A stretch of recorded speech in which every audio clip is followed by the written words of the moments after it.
사도신경으로 신앙 고백 드림으로 새벽 예배 시작합니다. 전능하사 천지를 만드신 하나님 아버지를 내가 믿사오며 그 외아들 우리 주 예수 그리스도를 믿사오니 이는 성령으로 잉태하사 동정녀 마리아에게 나시고 본디오 빌라도에게 고난을 받으사 십자가에 못 박혀 죽으시고 장사한 지 사흘 만에 죽은 자 가운데서 다시 살아나시며 하늘에 오르사 전능하신 하나님 우편에 앉아 계시다가 저리로서 산자와 죽은 자를 심판하러 오시리라. 성령을 믿사오며 거룩한 공회와 성도가 서로 교통하는 것과 죄를 사하여 주시는 것과 몸이 다시 사는 것과 영원히 사는 것을 믿사옵나이다. 아멘.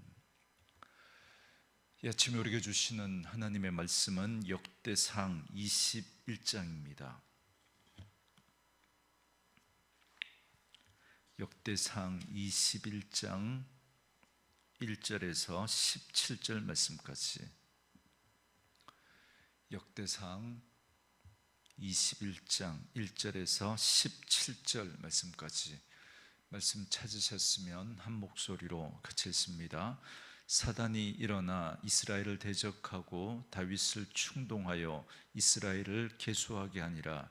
다윗이 요압과 백성의 지도자들에게 이르되 너희는 가서 브엘세바에서부터 단까지 이스라엘을 계수하고 돌아와 내게 보고하여 그 수요를 알게 하라 하니, 요압이 이르되 여호와께서 그 백성을 지금보다 100배나 더하시기를 원하나이다. 내 주 왕이여, 이 백성이 다 내 주의 종이 아니니이까 내 주께서 어찌하여 이 일을 명령하시나이까? 어찌하여 이스라엘이 범죄하게 하시나이까 하나, 왕의 명령이 요압을 재촉한지라. 드디어 요압이 떠나 이스라엘 땅에 두루 다닌 후에 예루살렘으로 돌아와 요압이 백성의 수요를 다윗에게 보고하니, 이스라엘 중에 칼을 뺄 만한 자가 110만 명이요 유다 중에 칼을 뺄 만한 자가 47만 명이라.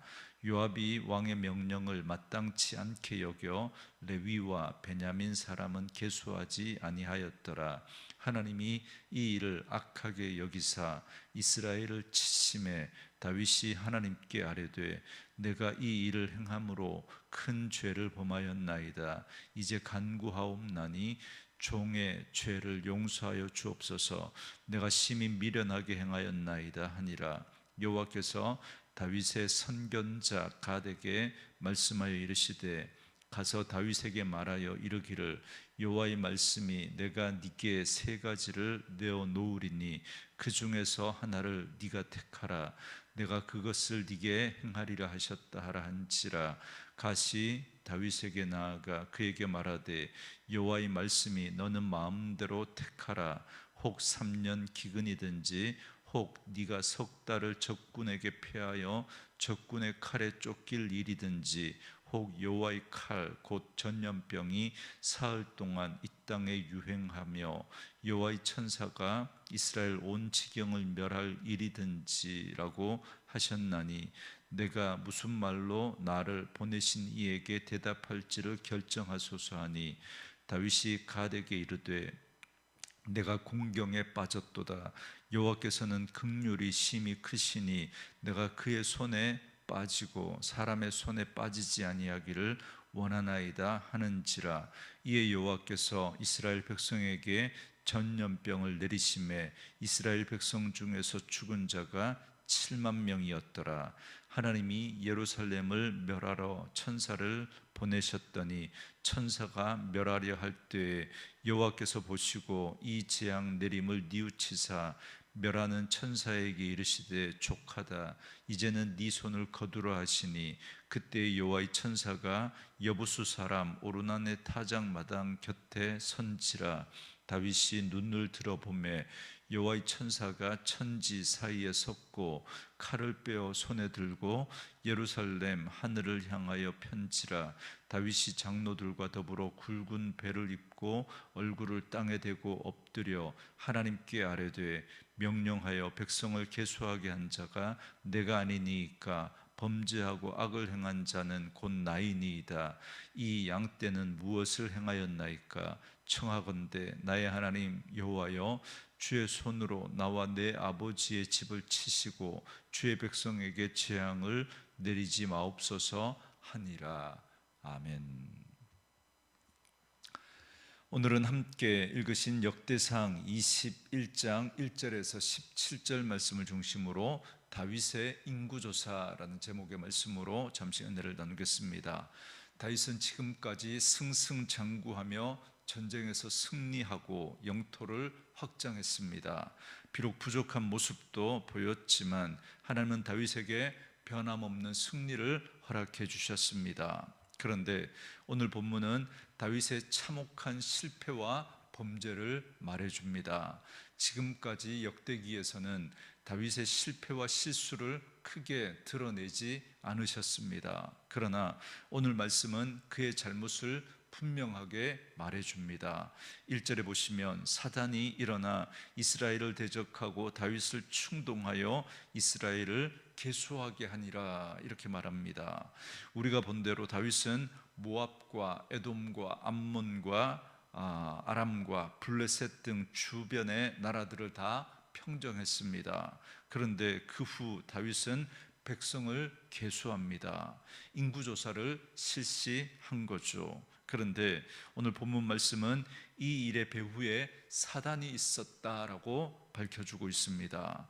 믿음의 사람 다윗은 지금까지 믿음으로 주의 도우심을 따라 승리해 왔음에도 불구하고 한순간 어둠의 영에 미혹되었다라는 사실을 말해주고 있습니다. 그러므로 먼저 우리들이 기억해야 될 것은 이러한 미혹과 속임수는 오늘 우리에게도 여전히 있을 수 있다라는 사실입니다. 그러므로 우리는 항상 깨어 있어야 합니다. 범사에 주님을 의지하고 주의 그 은혜를 붙들고 살아가야 합니다. 그래서 우리 어떠한 수고와 헌신과 공로에도 불구하고 우리는 늘 겸손하게 정말 하나님의 은혜와 도우심을 인정하고 그분의 도우심을 끝까지 구하는 그런 겸손한 모습이 필요합니다.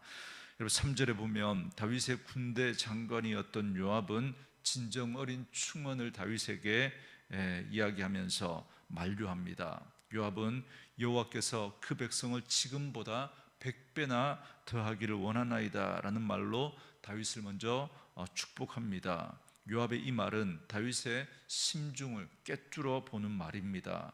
다윗이 인구조사를 하는 이유가 백성의 그 숫자를 통해서 자신의 국력, 특별히 군사력을 가늠해 보고 싶었던 겁니다. 자기가 이룬 그 승리에 대해서, 자기가 이룬 그 업적에 대해서 한번 그렇게 군사력을 통해서 확인해 보고 싶었던 거죠. 그래서 요압은 굳이 숫자를 세지 않아도 하나님이 지금보다 100배나 더 하실 것이다 라고 말하고 있는 것입니다. 사실 지금 다윗은 하나님의 도우심으로 전쟁에서 승승장구했습니다. 처음 골리앗을 물리칠 때도 소년 다윗은 하나님으로 나아가 그 거인 골리앗을 쓰러뜨렸습니다. 이는 결코 자신의 힘과 능력으로 된 것이 아닙니다. 하나님의 도우심으로 그렇게 이길 수 있었고 그 모든 전쟁에서 승리할 수 있었던 것이죠. 다윗은 누구보다 이 사실을 잘 알고 있었습니다. 그런데 그의 마음이 교만해지고 말았던 겁니다. 사단의 미혹에 그가 넘어간 거죠. 그래서 자신이 가진 힘과 군사력을 가늠해 보고 싶었던 겁니다. 어느덧 그는 하나님보다 사람을 의지하게 되었고 하나님의 은혜보다 자신의 힘을 내세우고 있는 그런 다윗의 모습을 보게 됩니다. 결국 요압의 만류에도 불구하고 다윗은 계획을 실행에 옮겼습니다. 4절에 보면 요압을 재촉하여 속히 인구조사를 실행하라고 명령했던 겁니다. 이처럼 한번 미혹된 마음은 웬만해서는 고쳐지지 않고 돌이켜지지 않는다라는 것을 보게 됩니다. 그러므로 우리는 늘 말씀에 귀를 기울이고 끼어 거짓에 미혹되어지지 않도록 자신을 살피는 그런 지혜가 필요합니다. 요압은 마침내 인구조사를 마치고 보고합니다. 5절에 보시면 요압이 백성의 수요를 다윗에게 보고하니 이스라엘 중에 칼을 뺄 만한 자가 110만 명이요 유다 중에 칼을 뺄 만한 자가 47만 명이라, 이렇게 말합니다. 여기서 우리는 인구조사의 본래 의도를 알 수 있습니다. 인구조사의 핵심은 칼을 뺄 만한 자의 수를 파악하는 겁니다. 그러니까 인구조사의 핵심 목표는 군사력을 측정하는 것이죠. 다윗은 지금까지 하나님께서 어떻게 도우셨고 다윗이 가는 곳마다 하나님이 어떻게 승리하게 하셨는지를 한순간도 잊지 않았어야 하는데, 그런데 그 다윗은 그것을 잊어버리고 만 것입니다. 오늘 우리도 마찬가지입니다. 하나님의 은혜를 잊어버리면 우리는 이 다윗처럼 넘어집니다. 아니, 우리는 다윗보다 훨씬 더 그렇게 될 가능성이 많습니다. 여러분, 하나님의 은혜 없이는 살아갈 수 없는 존재다라는 사실을 여러분 다시 한번 오늘 이 다윗의 모습을 통해서 우리의 모습을 되돌아보고 정말 하나님의 은혜를 한순간도 놓치지 않는 저와 여러분 되어줄 수 있기를 주의 이름으로 축원합니다. 그런데 6절에 보면 요압은 왕의 명령을 마땅치 않게 여겼다 그럽니다. 여기서 마땅치 않게 여기다라는 말은 몹시 싫어했다, 질색했다, 이런 뜻입니다. 그래서 요압은 성전에서 봉사하는 레위인과 그리고 예루살렘을 분배받은 베냐민 지파를 계수하지 않았습니다. 이는 최소한 성전이 있는 예루살렘 지역에서만큼은 하나님의 주권과 왕대심을 인정해야 한다라고 하는 무언의 항의와도 같은 것입니다. 그래서 이제 7절과 8절 말씀에 보면 하나님이 다윗의 인구조사를 악하게 보시고 이스라엘을 치십니다. 이미 전염병이 시작되었고 백성들이 죽어가기 시작한 겁니다. 이에 다윗은 자신의 잘못을 깨닫고 하나님께 용서를 구하고 있습니다. 그래서 9절 이하에 보면 하나님은 긍휼을 베푸시는데 이는 선지자 갓을 보내어 세 가지 심판 가운데 하나를 고를 수 있도록 그렇게 하십니다. 하나님이 제시한 벌은 첫 번째는 3년 기근이고 두 번째는 석 달 동안 전쟁에서 대적에게 쫓기는 것이고, 그리고 세 번째는 3일간의 전염병입니다. 세 가지 모두 무거운 벌이기 때문에 어느 하나 결정하는 게 쉬운 일이 아니었습니다. 13절과 14절에 보면 다윗은 세 번째 3일간의 그 전염병을 선택합니다.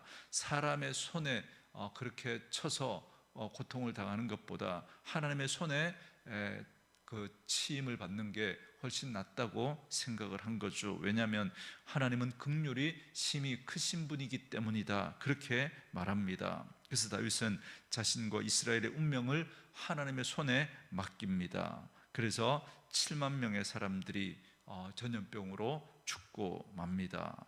여러분 15절에 보면 하나님은 예루살렘도 전염병으로 멸망시키고자 하십니다. 그러나 다윗의 고백과 같이 하나님은 긍휼이 크신 분이십니다. 그래서 재앙을 내리려는 그 천사의 손을 거두게 하십니다. 그때 다윗은 천사가 칼을 빼고 선 것을 보고 이렇게 기도하며 긍휼을 구합니다. 17절 말씀에 하나님께 아뢰되 명령하여 백성을 계수하게 한 자가 내가 아니니까 범죄하고 악을 행한 자는 곧 나이니이다. 이 양 떼는 무엇을 행하였나이까? 청하건대 나의 하나님 여호와여, 주의 손으로 나와 내 아버지의 집을 치시고 주의 백성에게 재앙을 내리지 마옵소서 하니라.